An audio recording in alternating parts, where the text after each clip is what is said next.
Hello साथीहरू, सेवा नमस्कार सम्पूर्णमा। आज चाहिँ तपाईहरुलाई स्वागत छ प्यासन यात्री भ्लगमा। र आज चाहिँ म तपाईहरुलाई के देखाउन गइरहेको छु भने यो चाहिँ हामीहरुको गाउँघरमा हामीहरुले आफैले रोपेको हैन, जुन चाहिँ एभोकाडो तपाईहरुलाई देखाउन गइरहेको छु। र हामीहरुकोतिर चाहिँ घिउफल पनि भन्छौं हैन, अनि घिउफल पनि भन्छ यसलाई हैन। अनि यो जुन चाहिँ हामीहरुले चाहिँ आज रोपेको लगभग 4-5 साल भयो होला, फल्न थालिरहेछ हैन। फलेको त्यही 21-22 बोट होला साथीहरू हैन। अनि अहिले चाहिँ यहाँ म भएको ठाउँमा चाहिँ एरियामा चाहिँ 4 बोट फलेको रहेछ हैन, जुन चाहिँ म तपाईहरुलाई देखाउन गइरहेको छु। यो चाहिँ स्वास्थ्यको लागि पनि एकदम राम्रो हुन्छ। र यो चाहिँ दाजु र मैले रोपेको हैन, दाजुभाइले। अनि जुन चाहिँ फल्न थालेको छ, फल्न थालिसकेको छ साथीहरू हैन। अनि तपाईहरुलाई म जुन चाहिँ आज यहाँ केही काटछाट पनि हुने छैन हैन, जस्तो बनायो त्यस्तै तपाईहरुलाई हैन छोटोमा देखाउने छु। यो चाहिँ जुन चाहिँ 3-4 बोटमा फलेको हैन एभोकाडो भ्लगमा तपाईहरुलाई एभोकाडो हेर्नु होला है, यस्तो हुन्छ हैन। अनि जुन चाहिँ एक खालको मात्रै हैन, 4 बोटमा लगभग 4 खालको होला जस्तो लाग्दैछ। हेरौँ है साथीहरू, यहाँ चाहिँ यस्तो छ साथीहरू हैन। यो चाहिँ लाम्चो र गोलो लाम्चो र यस्तो यो एकदम मिठो हुन्छ हैन। कसैले स्वाद नमिठो लाग्न सक्छ, यस्तो धेरै फलेको छ नि साथीहरू। हेर्नुहोस् है, यता मास्तिर अलिक अप्ठ्यारो भयो हैन साथीहरू। यसरी फल्छ यो चाहिँ हैन, यसरी फलेको छ साथीहरू हैन। अनि यता पनि फलेको छ, जताततै फलेको छ, यता मास्तिर पनि फलेको छ साथीहरू हैन। यो चाहिँ हाम्रो एभोकाडो हैन। अनि मैले रोपेको चाहिँ लगभग 4-5 साल भयो होला साथीहरू है। यहाँ चाहिँ अर्कै फेरि तपाईहरुलाई म अर्को देखाउँदैछु। यो चाहिँ अर्कै खालको छ नि हैन, जुन चाहिँ पुरा गोलो पनि छैन, पुरा लाम्चो पनि छैन, ठिक्कको छ साथीहरू हैन। अनि यो पनि फलेको छ, यति सानो रुखमा है साथीहरू हैन।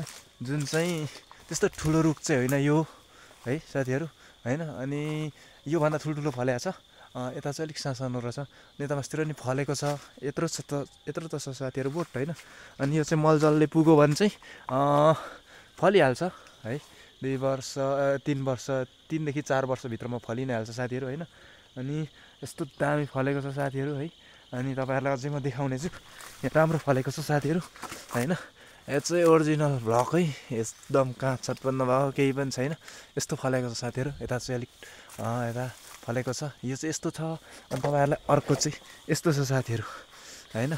यो चाहिँ झन् यत्रो बोटमै फलिरहेछ हैन। यति सानो बोट छ, यस्तो राम्रो फलेको छ साथीहरू।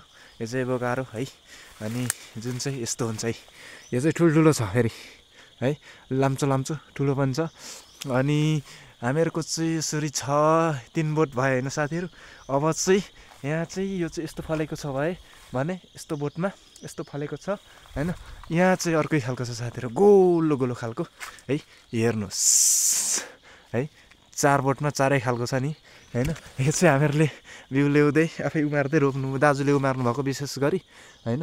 बेसी दाजुले रोप्नु भएको छ, दाजु एकदम बिरुवा पनि स्याहार्नुहुन्छ हैन। म चाहिँ अलिक यस्तो कुरामा अल्छी नै छु, उहाँको दाजुमा त धेरै गुणै अल्छी छु हैन साथीहरू। अनि हामीले रोपेको चाहिँ 3-4 वर्ष भयो हामीले रोपेको चाहिँ दाजुसँग। अनि मैले पनि सघाएको थिएँ, यस्तो धेरै झुप्पै फल्छ साथीहरू हैन। अनि फलेको छ। अनि यस्तो छ है साथीहरू, एभोकाडो चाहिँ हाम्रो गाउँमा चाहिँ यस्तो छ। अनि यो चाहिँ जुन चाहिँ भ्लग चाहिँ मैले विशेष गरी एभोकाडो देखाउनकै लागि साथीहरू हैन।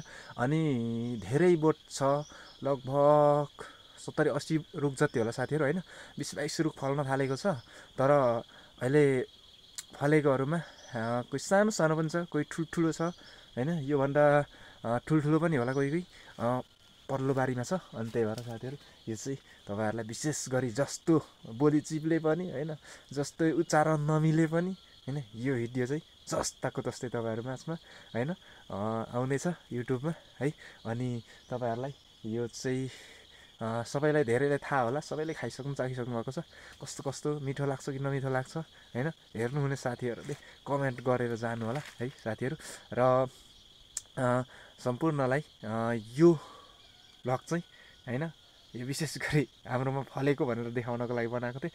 सम्पूर्णलाई बाइ बाइ।